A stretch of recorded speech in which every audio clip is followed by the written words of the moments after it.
समझ नहीं आ रहा अपने सैलरी इंक्रीमेंट का क्या करूं। बेटा इतना क्या सोच रहा है?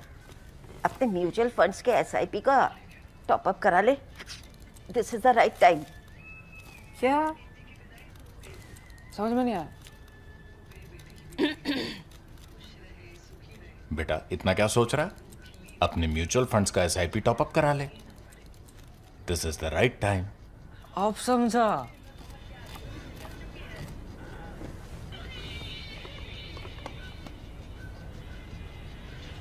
Mutual fund investments are subject to market risks. Read all scheme-related documents carefully.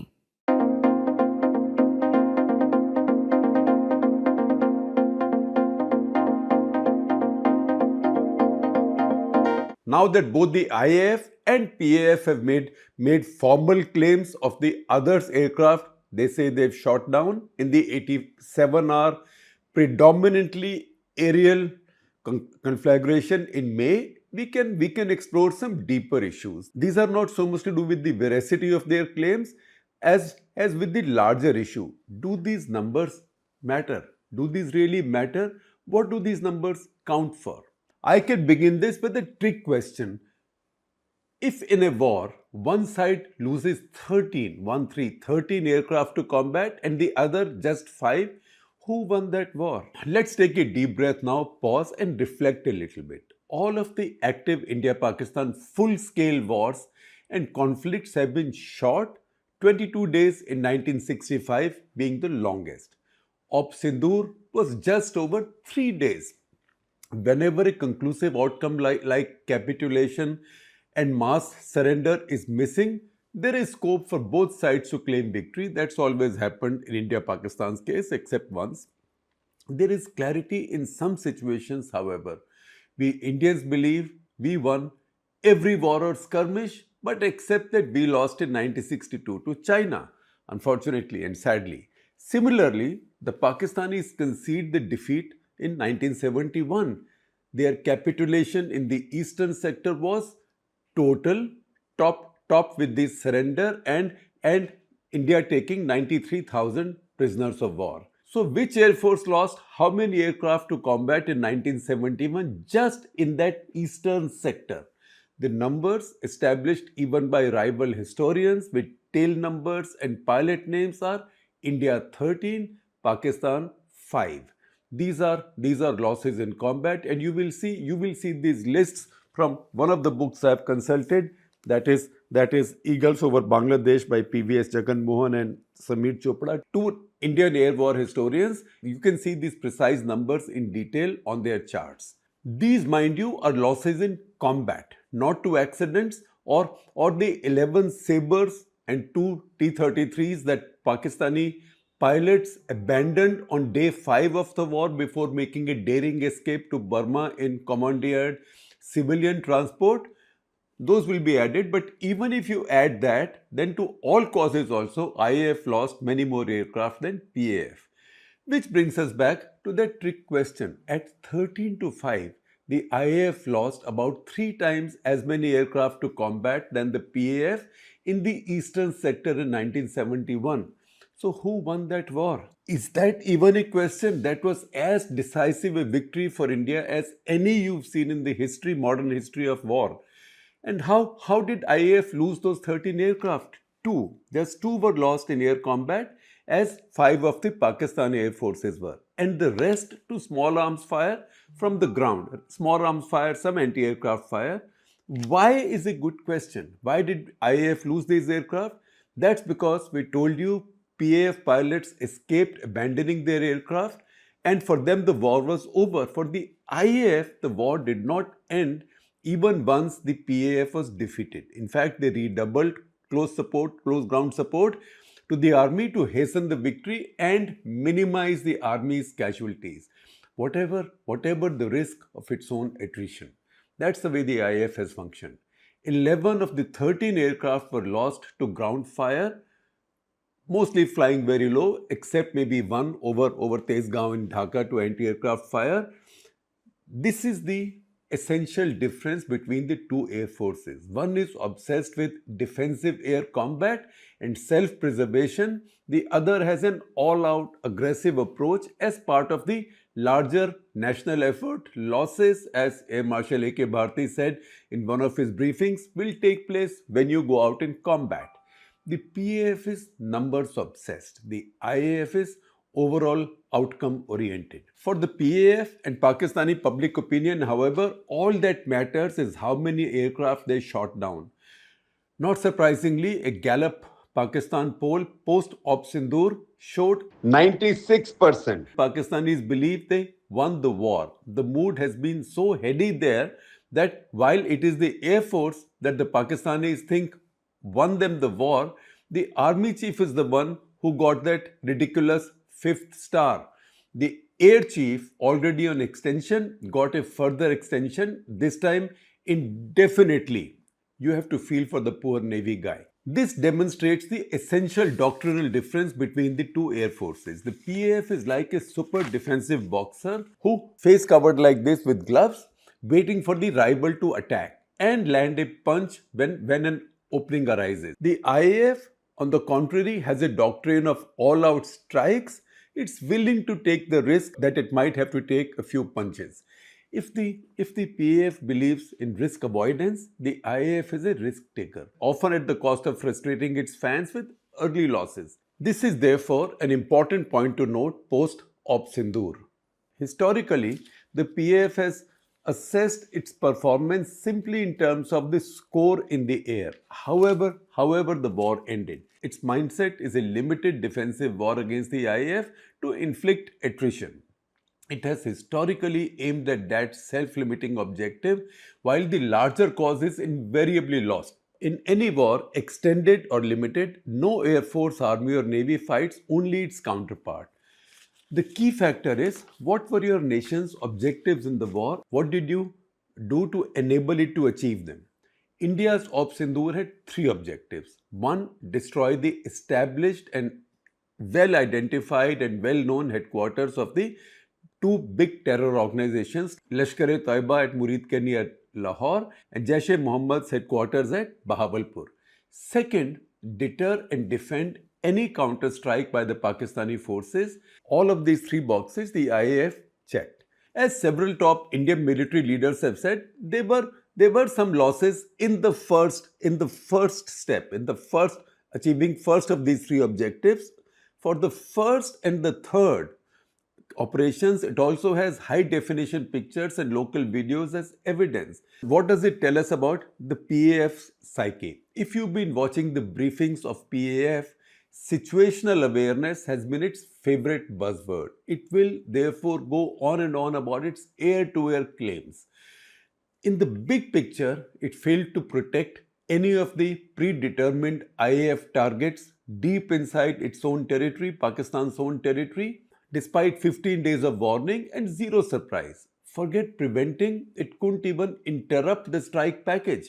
Then it failed to protect several critical air defense and surface-to-air missile batteries on May 8 from Harp-Harpy drone attacks by the IAF, and with its air defenses either suppressed or switched off in risk avoidance, it went to sleep sort of metaphorically in its bunker on May 10. It never rose in combat to challenge scores of IAF aircraft that launched missiles, multiple kinds of missiles, to hit every PAF base, air defense location and critical weapon storage across the entire length and breadth of their country, from north to the south, east of the Indus River and some across it also.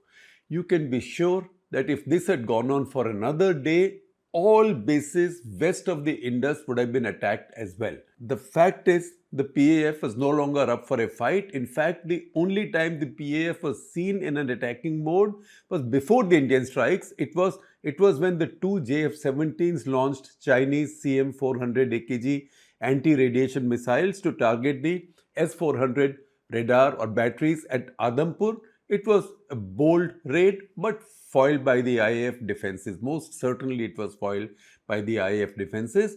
A bolder, more aggressive and risk-taking Air Force would have dared the IAF with multiple salvos using waves of aircraft, hoping to overwhelm the defenses, hoping that at least one missile will get through and hit the target.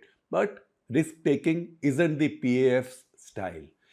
Indian military aviation historians and analysts Pushpinder Singh, Ravi Rikhe, along with Swiss-Australian expert Peter Steinman, describe this unique mindset, this unique PAF mindset in grand detail in their 1991 book, Fizaya, Psyche of the Pakistan Air Force. The PAF they wrote has the psyche of a lonely David taking on the IAF Goliath. And if I may add to this on my own, that larger situational awareness, which is their buzzword. The book, very kind to the PAF, very fair. In fact, kind to the PAF is now out of print.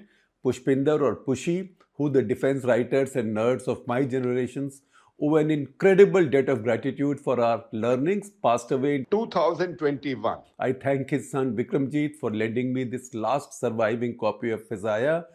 Pushpinder was working on a Fizaya sequel because this is the history of Pakistan Air Force up to 1991. Sequel goes onward from 1991. Vikramjit now tells me that he will bring it out very soon, within weeks in fact, with a chapter on Op Sindoor as well. So please keep an eye out for that. They say the PF psyche is of seeing their role sharply limited to air-to-air warfare, accepting limitations of their size and counting the score of rival aircraft shot down as the only determinant of success, and then conserving itself for that imagined final phase of the war. This means the PAF fights the IAF in only one dimension and stays on the sidelines of the larger national effort. The country can lose the war, but the PAF would still claim victory because they quote-unquote shot down more aircraft. We've seen the pattern play out in 1965 and 1971 and even afterwards post Balakot. Op Sindoor underlines two things. One follows from the other. First, conflicts between India and Pakistan will likely be short, probably even shorter than these 87 hours. Air power will remain central to it. Who lost how many aircraft and which type is so much the 1950s military comic book debate or thinking. The second thing is what contribution you made to the larger national effort.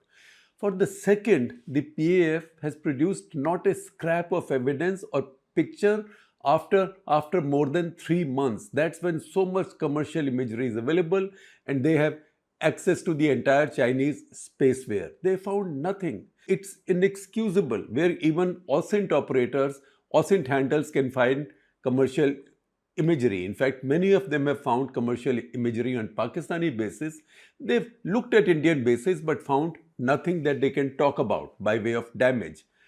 Pakistanis have not even been able to produce a fabrication convincing enough even to partisan Pakistani eyes. Its media, mainstream and social, politicians across all parties, and of course serving military leaders and veterans are all proclaiming a glorious victory. Some are even breathlessly claiming that 1971 is avenged while awarding themselves promotions, medals and honors. It's a widely held belief in Pakistan, in spite of the fact that all of their wanted air bases east of the Indus and some to the west as well were struck by the IAF in its riposte on May 10, once Banyan al-Mursus folded up in failure. As the PAF spokesman confirmed, all of India's missiles were air-launched, which means Pakistan failed to deter any of these IAF aircraft. The IAF strike packages, including multiple aircraft, they aimed and fired at the highly defended Pakistan Air Force bases somewhat at leisure. Because the PAF never rose to defend their bases, they simply wouldn't risk losses, especially with their air defenses either suppressed or silenced in precaution. It was a very different picture from the night of 6-7th May when the IAF followed severely limited rules of engagement and wasn't permitted to degrade Pakistani air defenses. There are multiple precedents, history and a psyche to this doctrinal difference. The PAF has historically been seen as the tip of the spear by the Pakistani public opinion, though its role in the subcontinent's wars has been marginal. I would go so far as to say no more than an item number. There is a reason for it, and it lies in the numbers. As we go ahead, I will make some purely fact-based statements and list numbers that at the outset will trigger the Indian partisan and cheer fans of the PAF. I will then follow it up with equally factual, rational analysis to show why, while Pakistani partisans draw so much joy from the data points, it's actually a story of enduring pain for them. I borrowed that expression, of course, from the DG ISPR of Pakistan, who grandly threatened India minutes after the initial strike. Your temporary joy will turn into enduring pain. I'm obviously flipping it to address it to the Pakistanis instead. Let's look at the data on our air engagements historically. In each case, India has lost many more aircraft in combat than Pakistan. Briefly, if we compile the list now authenticated by historians on both sides with unit, type, tail numbers, crew names, location, and ejected crews taken prisoners of war, the numbers of purely combat losses would be India 52 and Pakistan about 20 in 1965. India 62 and Pakistan 37 in 1971. These are purely combat losses shot in the air or destroyed on the ground by rival air force. Even if you add to the PAF losses the 11 Sabres plus 3 T-33s that they abandoned or destroyed themselves, at least tried to destroy themselves unsuccessfully in Dhaka, the IAF losses to all causes were significantly higher than PAFs. In Kargil, the IAF lost 3 aircraft to Pakistani shoulder-fired missiles, 1 MiG-21, 1 MiG-27, 1 Mi-8 helicopter. The PAF, however, did not join the fight because at that point they knew that the missile gap was in India's favor. Pakistan only celebrated the fact that they had a pilot taken prisoner, Nachiketa. Who won these wars? Answer the question. Pakistan has lost each war it fought against India. I know that Pakistanis have an abiding belief that they won in 1965. My own view goes with the widely accepted wisdom that it was a stalemate. I will also share with you an article that I wrote earlier on the 50th anniversary of that war in 2015, calling it a war of mutual incompetence. You will also see it on your screens. Substantively, however, Pakistan lost that war. They lost the 1965 war because they are the only ones who had a purpose, who had an objective. They started it after long months of planning, and only they had an end game, an end target. With much better NATO weapons and training and Indian forces in the massive post-1962 transition, they were right to think it was their best chance to take Kashmir by force. It was their last, and they blew it. September 6 is when they celebrate their quote-unquote victory in 1965 as the Defense of Pakistan Day. September 7 is observed as the Pakistan Air Force Day. There is a unidimensional PAF element to this because they think that that day they thwarted multiple determined IAF raids on Sargodha and shot down many aircraft. So fanciful is their folklore and so strong the emotion that I wonder why the many rational Pakistanis don't ask that if PAF was so dominant, why did Pakistan not win that war? Good question, isn't it? The tough fact is, September 7 is when Pakistan lost that war. What they had launched with impressive panache as a supposed 1-2 punch, Operation Gibraltar first and then Operation Grand Slam, to take Kashmir in a blitzkrieg, that had failed. Roles had reversed, cause was lost. It was now a war for the defense of Pakistan across the entire frontier. A case of shikari khud yahan shikar ho gaya. Even in the air, that's why it is called Defense of Pakistan Day, because a war to take Kashmir had become a war for the defense of Pakistan. But you know what? Pakistani public opinion would say, whatever the overall result, the PAF did so brilliantly. It's an enduring belief in Pakistan. Was there one big battle where the PAF tilted the balance? I have read almost everything written on that war on both sides. The only example, if we stretch things, would be the PAF slowing the advance of the Indian 15 division in the Lahore sector. That's the division that went past Wagah and opened a new front there. This allowed the Pakistani army time to reach their own defenses. That 15 division story, however, is recorded differently in India. It's one of the factors in 1965 being the war of mutual incompetence. If the PAF was so dominant, it won't have failed so spectacularly to extricate the pride of their armor from being mauled in Asal Uttar Khimkaran. The fact is that post September 6-7, after the Pakistan Air Force lost 3 sabres in attacks on Adampur and Halwada, they never raided an IAF base in daylight, an active operational IAF base in daylight. The boxer now was hanging back on the ropes, hoping that IAF will come deep in their territory and they could fight with home advantage and get kills in tail chases. Again, if you want to read about the air war in 1965 in greater detail, you should read this one, The India-Pakistan Air War of 1965 by P.V.S. Jagan Mohan and Samir Chopra. It is so fair and so well documented, including losses on both sides listed like this in this kind of detail, that as an Indian partisan, you could get triggered for a moment. But again, when you think harder, you will see the big picture. Pakistan Air Force was not able to tilt the balance in that war. It failed. The 1971 war is better recorded and there is no question on who won. Can the PAF by itself claim victory because it lost less aircraft in action? On honest reflection, the Pakistanis would ask, if it had continued going out to fight instead of hanging back in self-defense or self-preservation, would it have contributed more to the national effort? There isn't one instance in 1971 of the PAF tilting the balance in a battle. If anything, it abandoned both its army and navy, reaffirming the reputation of the PAF only fighting for itself, by itself and almost exclusively in its own airspace. It fights very well in aerial defense, that you have to say.